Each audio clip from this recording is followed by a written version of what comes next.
Hello, everyone. Welcome to Executive Encore, the podcast that celebrates your incredible journey and empowers women to design their chapter or their next chapter with purpose, passion, and unstoppable impact. I'm your host, Patricia Muir. And if you are here, you've already proven that you have taken a lead at the very highest levels in your life and career. Now it's time to discover how your wealth of experience can become the foundation for something truly transformational in your Executive Encore. Today, I'm thrilled to welcome Simon Calderbank to our show. Simon is a passionate leadership coach with a fierce advocacy for women's leadership roles. What makes Simon's perspective so valuable to us is his unique position as a male champion who has dedicated his career to advancing women in leadership. He brings both professional expertise and deeply personal motivation to this conversation, which he will share today. Hello, Simon. How are you doing today?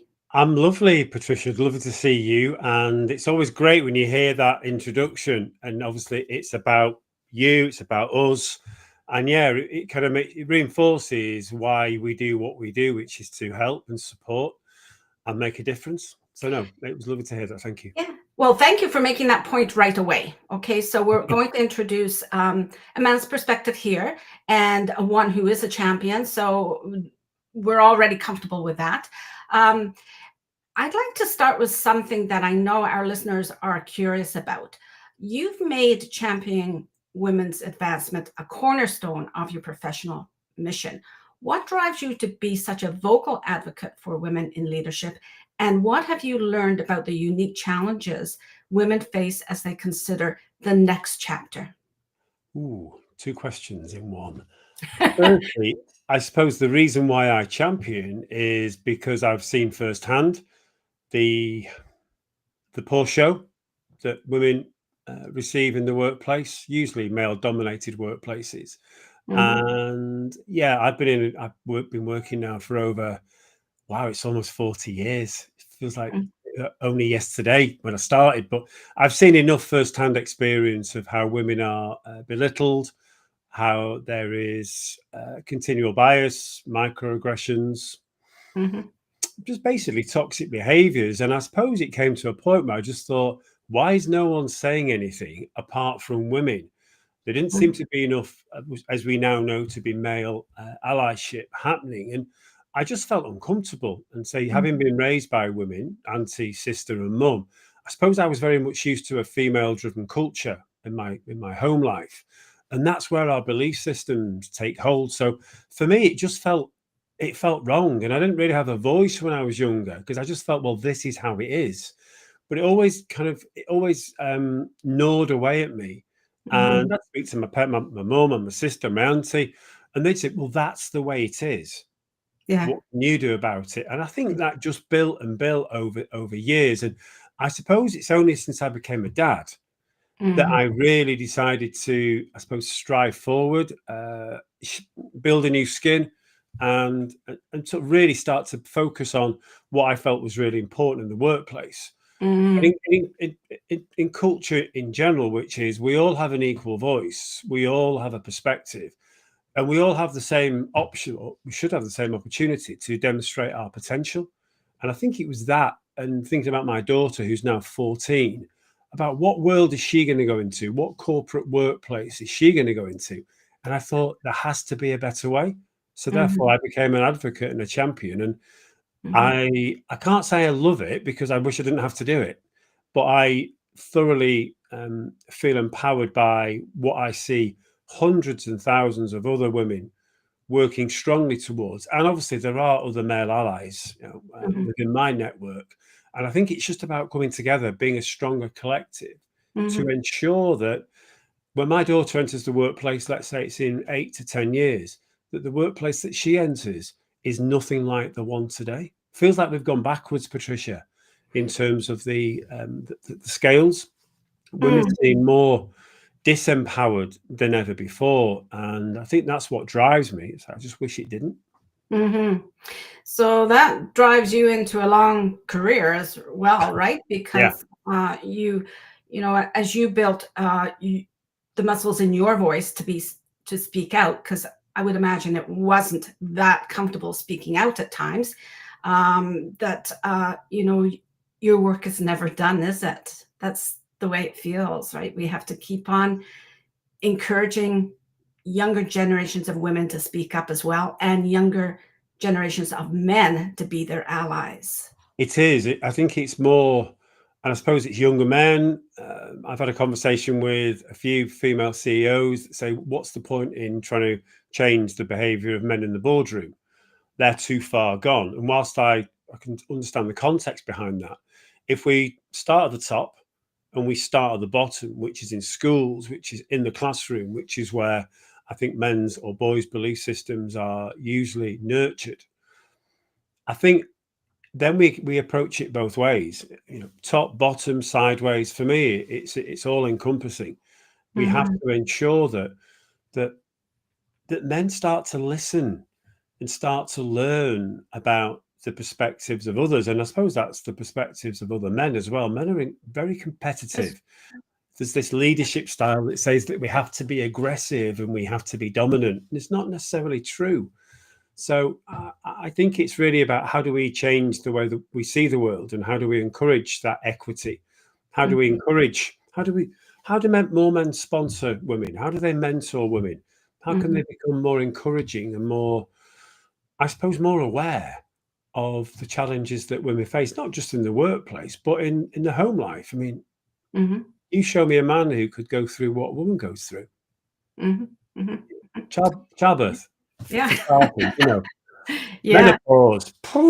Men are beyond the backs, quite literally. So I just think there has to be some recognition and some credit where it's due that we coexist in this world, and that's multiple genders. So it's about time we learn to live with each other and live alongside each other, and actually, get the best out of each other, as opposed to be always these warring factions. Makes no sense to me, but I was raised by a woman, so that's kind of what I'm used to. Yeah. So it's when you speak about that, it's about there's still going to be some domination, and that is something that I think a lot of men have not understood, how disempowering that is for them to be dominant. So I do want to speak about some of the toxic behaviors that are still in the workplace. And for our listeners who've navigated those challenges throughout their careers, here's a second question again. How can they transform those difficult experiences and build the strengths as they transition into the next chapter of their lives? Perhaps after corporate, but perhaps in a business as entrepreneurs. What skills do women have that precisely because of the challenges can help them in their Executive Encore? I think leveraging their femaleness, leveraging their female energy, is a force to be reckoned with. Women, I find, have deeper reservoirs of empathy,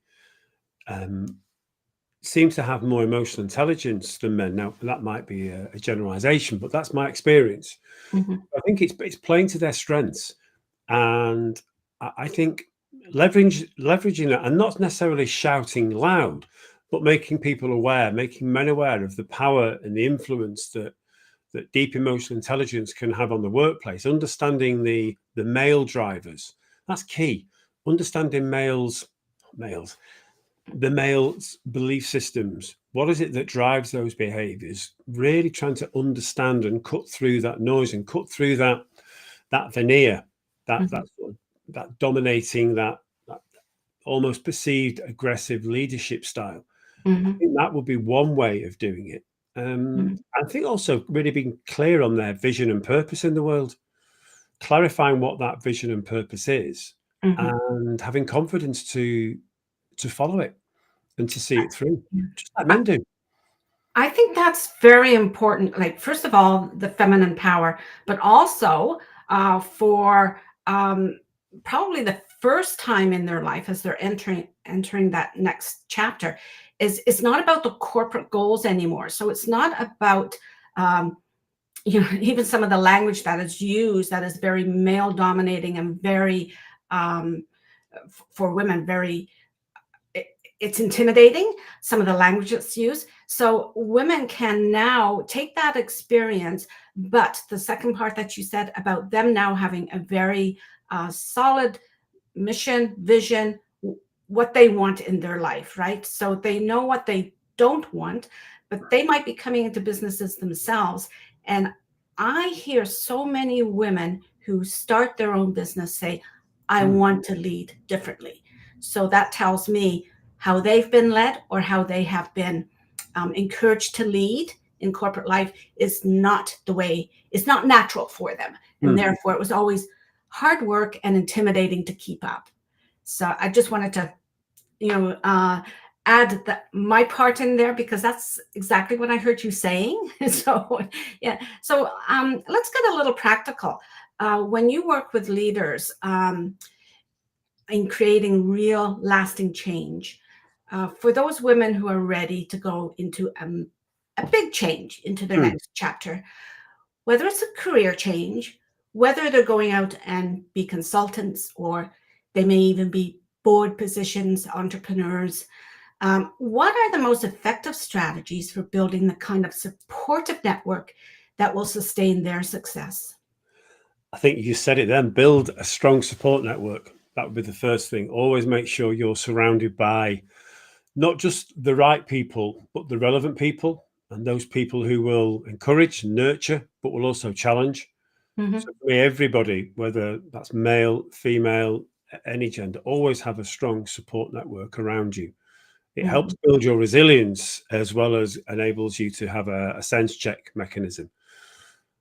I also think as well, I think there's a lot to be said about visualization. We talked before about clarifying your vision, but visualizing where you want to get to, and almost seeing that future goal, that future version of you, or that future vision, and then working backwards in terms of how you intend to get there. That's always powerful as well. Understand your belief systems. Where have they come from?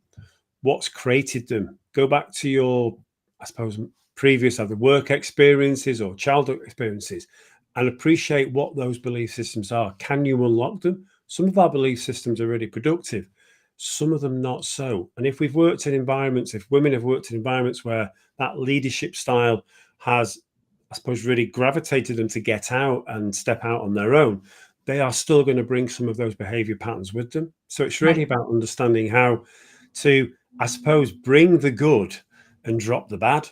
So introducing new behaviors, understanding how that can really influence and impact.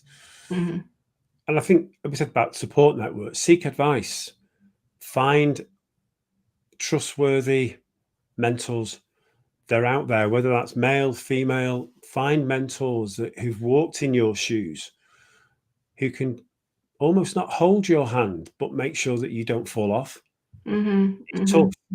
When I started my own business, there was nobody to speak to. There was like local government sort of protocols and initiatives, but they were run by people who'd never run a business. So No. they were lovely and they were helpful, but they'd Yeah. got no first-hand experience of what it's like to be on your own. Yeah. Yes, it's liberating, but boy, it's full of trepidation as well. Yeah. So for me, that's certainly one aspect. Set boundaries, manage your own expectations, be true to yourself. It's easy when you run your own business to expect miracles. Don't always happen. So when you get those miracles or small wins, celebrate the life out of them. Every win is a win. And make sure you document that. Make sure you post about it. Make sure you talk to people. Talk to yourself about it, because you will be the biggest enemy to your success. So again, be aware of how you speak to yourself, of how you think. Would be a really key. That's one great message I learned many years ago.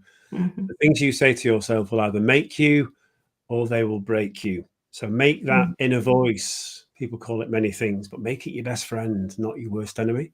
And that will certainly go a long way. And keep learning. Keep learning and keep listening. Even though you stepped away from that male environment, there are still a lot of many wonderful and influential, powerful men who can be a great support and great help, as there are the same with women. So again, it goes back to the network. Your networks are crucial. They always have been and they always will be Yeah. they online or face to face. Nurture them, build them, let them know you might need them one day. Mm-hmm. And also, I'm going to go back to something that you said about being very selective about them. About sometimes it is a time for clearing out our networks as well, right? Sometimes they have served a certain purpose Yeah. Through our corporate life, and it's one of the issues that women have with, and I would imagine men as well, when they leave corporate life. Like, who am I now? Like, I was defined by this network. Now it's building a new network, right? And being very selective about that network, because you will need people to support you, champion you, be your ally as you are making some decisions about who you are today. So those were great actionable insights, Simon. So I want to circle back to something that makes your voice particularly important in this conversation. As a man advocating for women's advancement, you have a unique platform to speak to other men. For partners, colleagues, and male allies in our listeners' lives, what practical ways can men actively support women during this transition from corporate to their executive encore? Step up, be heard. And what I mean by that, Patricia, is if they hear biases, challenge them. Don't just turn away. Be the voice that can make a difference. Encourage women to be heard, to be listened. Sponsor their networks. But I think the key one is when you hear something that you know is not right, stand up. Stand up and be heard. And that's the hardest thing. That is the hardest thing, because that's breaking perhaps your own biases as well. Yes. But that's what makes a difference. If one man can do that in one meeting, in every business across the globe, just think of the ripple effect that would have. Yeah. Yeah. It only takes one person to make that first step. And when it does, and the thing is, you might other than go, oh, I'm glad someone said that, because I've been thinking that, but I didn't know what to say, or didn't think it was right for me to step up. I thought it might come across as patronizing. No, if it's delivered in the right way, it'll come across as empowering, as encouraging, as empathetic, and as understanding. So that's the key thing for me, is get men to hear it and stop it, denounce it there and then. Don't think about it. Don't do it in the moment. That's when it's powerful. Stopping it is a very brave movement, because I noticed that it does become uncomfortable. You can see how some men are uncomfortable, but they also like that discomfort that they have. It sometimes comes out as not condescending, but that they will perpetuate the bias or discrimination with a joke. Okay, it's almost like that difference between assertiveness, communication, and passive. It's passive. They're trying to get their point across, but it's as a joke. So that's something that I don't think many of us realize, just how intimidating that can be. Even amongst women, I'll say that as well. Even amongst women, sometimes we don't realize that we're perpetuating the stereotype because of a joke that we might make. So, okay. Yeah, it softens the impact, even though the voice is being heard. It's been received in the wrong way. Yeah. And I just think it's about people overcoming that fear, because that's what it is. Again, it's a belief system. It's to think, well, what impact is this going to have? What's the purpose of what I'm doing here? If I've got a stand to make it authentic, make it with authority as well. Yes, with authority. Yeah. And one other thing that sprang to mind is I've never been shy about expressing my vulnerabilities. So I think the more men that can model vulnerability within the workplace, that can only be a good thing as well. Demonstrate that men aren't this all-encompassing, all-empowering, all-conquering self. That's just a veneer. It's a veneer that, again, has been built into them. So I think model empathy, model vulnerability, model your understanding, listen to learn. Yeah. Get men to listen to women's perspectives. And again, and I just think that will make such a difference. Remember, what's the expression we say? If we can change the way we behave by 1% every day, imagine how we'd be in a week's time, 2 weeks' time, 3 weeks' time, 4. Sometimes it only takes small steps to create big change. Yeah. That's crucial. And I say, remember that one person, one man in one meeting, in every office, in every city, in every country. There's your movement. I can do it. Anyone can do it. You've got to want to do it, Patricia. Good. And I've got a question that's personal for you, okay? Not too personal. When you look at the work that you're doing and the conversations that you're having today, what gives you the most hope about the future for future generations of women, especially your daughter? My daughter. My daughter gives me hope. Your daughter gives you hope? Yeah, because the way she sees the world, she has such intuition and empathy. And what's beautiful about her is that she doesn't yet know that. I see it, I feel it, I experience it. And she's yet to, her self-awareness isn't quite there yet. But the way she sees the world, she's one of life's helpers. She wants to nurture, she wants to support. She's also very talented, but again, she's 14, so she's not really kind of crafted her skill sets. But just in the last 6 months, I've seen a big shift in how she behaves, performs. And it's that, for me, that gives me hope, because when I see her and then see her friend sets, I do believe that the world can change. Of course, on the flip side, I also see lots of teenage girls who don't model my daughter. They're very different, but then again, they're displaying different energies. So I think I have hope, but I'm also practical to know that we're still a long way off. And my partner talks about what happens in school, and it's how do we educate and how do we re-educate young boys? How do we turn that tide? Because it feels like there's a tidal wave we've not yet felt. So for me, it's about, hope is there, but I've always got my eye or my head looking over both shoulders to ensure that the direction of travel is positive, or is relevant, I should say, and it's heading in the right direction. That's such an inspiring note to end on. You had me go goosebumps when you said about your daughter and explained, they really are the future, and let's hope they stay bright and aware that they don't have the heaviness of the world upon them, where they become despondent and they lose hope, because we really need their hope as well. This is quite a philosophical conversation. I thought it might be. So thank you for being such a powerful advocate, for sharing your time with the Executive Encore community. Thank you. What transformational conversation about turning our experiences into our greatest strengths and building the support systems that we need to thrive. Simon's insights remind me that our journey through the corporate challenges hasn't been preparation for stepping back. We're not stepping back from this. We are going to keep on moving with a very strong purpose. I think women who are going into their Executive Encore now, that's the one thing they all talk about, is my purpose now, right? So it's been preparation for stepping forward with unprecedented impact. Simon, before we wrap up, what would you want every woman listening to remember about the power of who she is as she goes into her next chapter? Ooh. That life is what you make it. Okay. Life is what you make it, and grab every opportunity with belief, with confidence, and with authority. Good. Believe in yourself. Yeah.